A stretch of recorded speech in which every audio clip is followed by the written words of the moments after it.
Oui, bonsoir. Donc Jean-Luc Perron, je suis délégué général de la fondation Grameen Crédit Agricole, qui est une fondation créée il y a 3 ans pour accompagner des institutions de microfinance et des entreprises de social business dans les pays en développement, sous différentes formes. Je n'évoquerai pas ce détail-là. J'ai été avant au Crédit Agricole dans différentes fonctions. Je suis occupé de nos affaires européennes. Et je me suis occupé de nos participations internationales. J'ai créé une société de conseil spécialisée sur l'assistance technique dans les pays d'Europe de l'Est et de l'ex-URSS en matière bancaire. Et je me suis occupé d'agriculture, également au ministère de l'Agriculture, où j'ai été il y a longtemps conseiller du ministre. Voilà, vous venez de participer à une table ronde lors de cette 11e convention. Qu'est-ce qui vous motive à participer à cette expérience ? Écoutez, c'est ma deuxième participation, donc c'est pas encore une longue histoire. J'aime bien Cluny, je suis sensible à l'histoire de Cluny. J'ai même quelques racines familiales dans la région, mais il y a longtemps.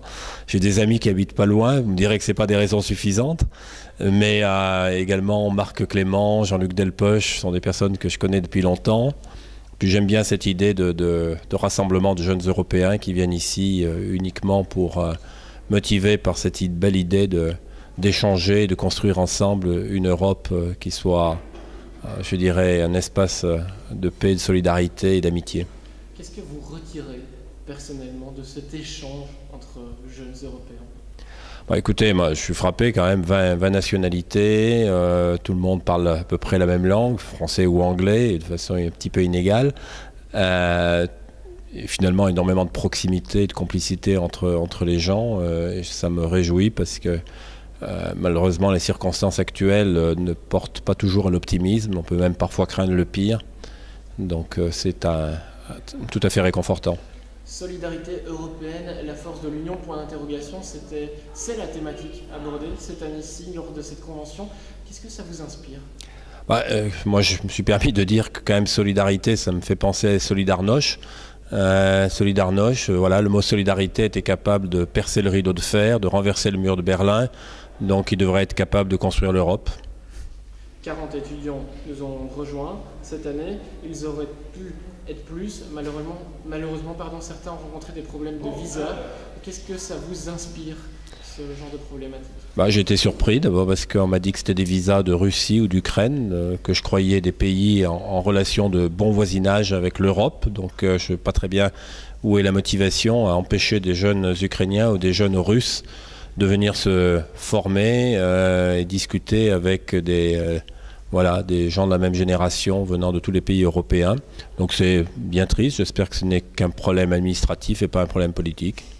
Qu'est-ce que ça vous inspire, cette Europe aussi, où réapparaissent ces formes de nationalisme et où les frontières réapparaissent aussi de plus en plus ? J'espère que ce n'est qu'une réaction, j'allais dire, épidermique, conjoncturelle, que le fond des choses n'est pas remis en cause. Schengen, je crois quand même qu'il y a un caractère irréversible dans la construction européenne. Je ne crois pas que les gens accepteront de revenir aux douaniers de papa qui contrôlent aux frontières, qu'on reviendra à des visas dans un espace Schengen, qu'on reviendra à des choses qui paraissent incroyablement archaïques aujourd'hui. Donc soyons optimistes. Le problème est peut-être plus grave évidemment par rapport aux pays du Sud, où un fossé de méfiance est installé. Voyons dans le printemps des pays arabes, du moins de certains pays arabes, une promesse de réconciliation, car on s'aperçoit quand même que les jeunesses de ces pays ont beaucoup plus de choses à partager avec nous qu'on ne l'imaginait, que le fossé culturel n'est pas si grand que cela, que la guerre des civilisations n'est pas forcément inéluctable. Ce sera ma dernière question. De quelle façon vous imaginez l'Europe dans les prochaines années ? Je l'imagine, je crois qu'on n'a pas le choix. Je crois que ça ne peut être qu'une Europe beaucoup plus intégrée. C'est un saut, c'est le renoncement à nos particularismes, à nos habitudes. Personne, évidemment, ne renonce facilement à ses habitudes. Mais franchement, c'est la dynamique qui a été engagée il y a 50 ans. Et avec la crise de l'euro, la crise de la dette souveraine, désormais, les choix sont clairs. C'est ça ou la mort.